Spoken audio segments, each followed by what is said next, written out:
Take 48. Welcome to another edition of Times Gone By with Jared Bierkestrand and Jeremy P. Tompkins. welcome. Thank you for joining us. We are so glad you're here. We wouldn't be here if it weren't for you. No, we would not. No. But in all reality, Jared, real estate has been so easy for you, came so naturally. That's actually in my skin.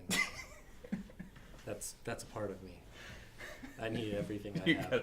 I need everything I have. Yes. Jared, tell me about what I really want to know is people give off this facade or like this What is word? so many people portray like being a realtor or being in real estate as like sweet. You make tons of money selling houses. You drive a fancy car. Everything's super easy. You wake up at 11 o'clock, go make money, go to sleep whenever you want, party all night. The first year of real estate, fill me in, because I don't know what your experience was. That's what we're going to find out. Nice. So, First year one of real estate, give us the lowdown. Year one. Sweet car. Oh, wait. I didn't have a car. Oh, So there was that. Challenge number one. I had to get that figured out. The year one was very challenging. It was full of a lot of challenges, lots of ups and downs, especially emotionally, lots of downs financially. I didn't know about saving up money or anything like that prior to getting out. It was just, let's make this happen, jump in with both feet. Annie was working in hotels, and I got one of those scenarios. I was in hotels too, and I remember the manager came to me one day. It was like, dude, you're super qualified, and you're just not going to be happy here. I'm like, okay, I think I know what's going on. So I was done. So I quit, and after that got into real estate. And starting out, I knew it was going to be a long-term kind of thing. Before the first deal kind of happened, like I said. what was that time frame from like got your real estate license, started getting on the phone? How many months was it before your first paycheck? From joining the team? Yeah. Yeah, sure. both. Okay, both. So joined the team in about October of 2010. Okay. Didn't end up passing my real estate exam until February, so I was dropping off lock boxes, basically doing runner stuff, trying to make some money.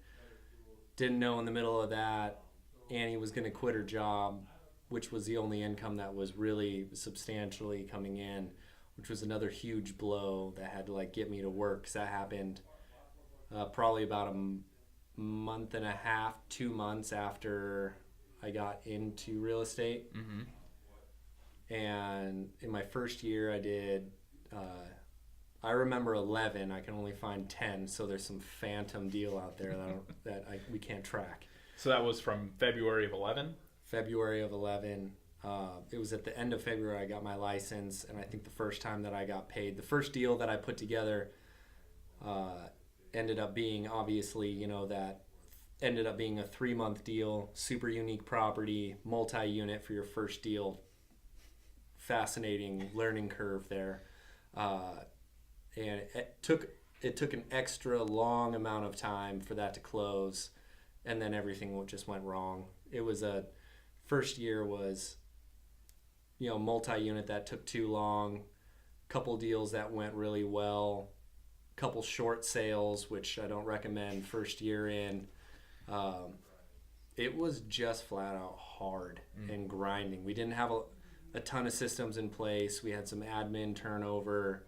It was just lots of high hopes, and at the end of the day, you just had to make it happen no matter what. We had car transmissions blow up that we had taken money out for 3 weeks after we bought them, borrowed cars, which trunks were opening when I was driving down the freeway with clients following me, locking keys in the car, which good thing I knew I could hit on the trunk and it would just pop open. I could get in. Like there was a lot internally there's a lot of struggle and a lot of growth that happened because it had to happen no matter if I looked good, if I looked bad, if I looked stupid. I had to think on my feet and just know it was going to go somewhere great, and I had faith in that. And you know, faith comes with a lot of pulling on your heartstrings because you're crying, you don't know how you're going to make it another month, the money's not there, and you're just doing as much training as humanly freaking possible to make sure that it's going to happen, and you do everything that you can. That's kind of what the first year was like, just catch up, be able to pay the bills, and that was flat out it, because we just didn't have anything that we do now that is like any of the hindsight, basically. Yeah. So what would you say worked really well for you for your first year of real estate? What worked really well was trust. I would say the biggest thing was, like I said, even if I looked stupid or something went wrong, being able to make it comical, and clients trusted and knew that I was obviously going to get them to what they want. Like no matter what, they knew I was gonna do it, you know. And there were a couple of times I'd have to, you know, I'd call Reed, I'd have to borrow a car. He'd be like, done, take my car, whatever, I'll cab it. And Reed was a huge resource and help, because he definitely believed in me. If he didn't, then I don't think the first year would have worked out without all of his help that he gave us. Yeah, for sure. If there was one piece of advice that you could give yourself year one that you know now, what would that be? Does that make sense? That I would give myself now that I knew year one. Probably the biggest thing would be to get the finances in order and create the plan for. I would shorten timelines and create a plan for those. Nice. Okay. Because there was a lot of, you know, eventually you're going to get into this style investment. You're going to buy this, which was one of the biggest influences as well in our life, was you coming onto the team, because we never even thought about multi-units and what that would do for us. So that was like one of the biggest things. I mean, you came and you ate 2 dinners and I got stuck with the bill, and I only had $47 in my account, and I'm like, the bill's $42. We'll do it. But you looked great and you sounded awesome. Looked great, sounded good. Your biceps are still huge. Yeah, it's been nothing but blessings, just believing, knowing it was going to happen, and just sticking to the course and just really trudging through it, knowing that the next people that are going to show up don't have to do that. That was a huge influence, just knowing, am I grinding? Yes. Are things screwing up? Yes. Is the next person going to have an easier way? Yes.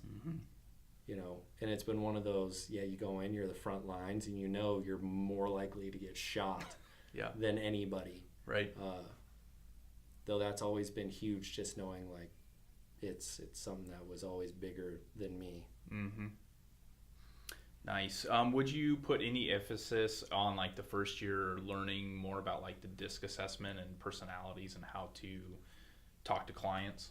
Yes, 100%. Think that'd be helpful? 100%. I specifically remember, we've talked about it before. I remember the first time it all clicked for me, because I didn't put too much emphasis on it. I understood how to recognize properties personalities. I didn't really understand how to interpret and deliver in their language, kind of like a different language. And I remember the one day I went to fire a client, and he had just run me ragged through deal after deal after deal, and I went to fire him.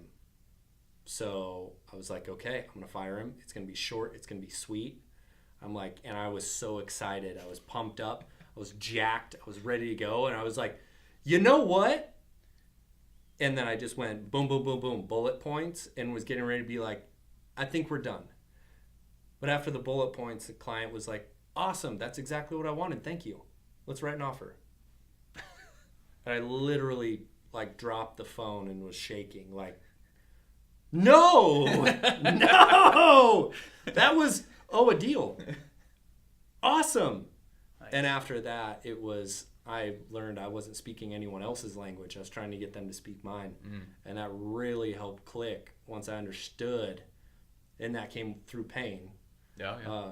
It came through pain, realizing that I need to go into their world and help them understand, as opposed to bringing them into my world, make them speak my language.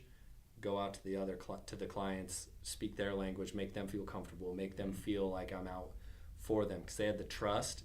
We just had a communication barrier. In year 1, did you have any limiting beliefs? Yeah, I think I had 4 cars that year. I had quite a few limiting beliefs.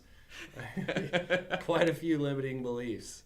And every day it was just go to work and just get it done. You're building for your future. You're making sacrifices now for the person you're going to be, because I wasn't the person I needed to be or wanted to be at the time. I was the person that had to go through the building blocks, the learning. I had to go through the pain to get to be the person that I am today. Nice. Very cool. Anything else that you would, as a piece of advice or word of advice, that you'd give to people in their first year in real estate? Other than that, other than, you're in your first year, there's a lot of limiting beliefs that are there. Just know you're not out to beat anyone, and you're up against your brain. Yeah. As long as you can stay positive. It's just like all the self-help crap people have to read about when they're in a lull in their life. You literally just stick to the processes, believe in yourself, and hang out with people. That's all I can say is just get out there as much as possible. And you have to be able to have fun. You can't sit there, like, even if you have your goal of paying off something or saving up so much money, you need to treat yourself. That way you have an aspect of fun in your life, because if you go through a full year without fun or without doing something just for yourself, then you start to be almost remorseful, because you look at every check like, yeah, I know exactly where that's going to go. I know where that's going to go. Tax man. Yeah, exactly. Debt collector. Yeah.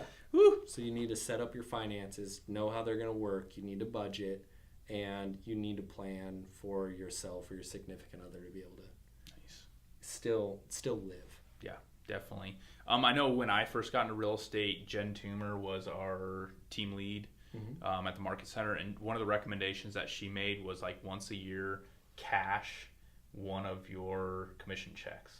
Did you ever do that? Yes, the first one. Did you remember what you bought with it?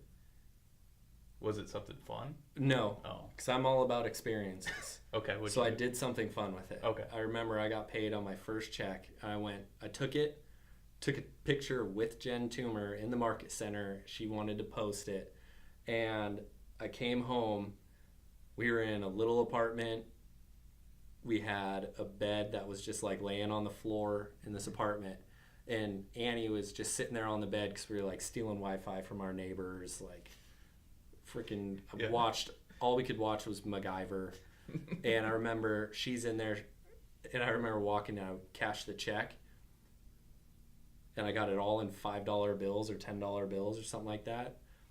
Walked into the room, and Annie's just sitting there. She was like, how's it going? And I just freaking chucked money straight into the ceiling, and expecting she was going to be super pumped. She was like, oh my God, what'd you do? She goes, oh my God, what'd you do? And I'm like, I got paid. And she was like, oh my God. So we went and got champagne and Burger King as usual. Awesome. Because that's how we were like, we're going to stay true to ourselves, celebrate the way we want. Yep. And that was a huge, huge day. That was a huge day for us. Nice. Awesome. Thank you for sharing your 1-year experience with me, Jared. My pleasure. Until next time, scenes from the past with Jared and Jeremy.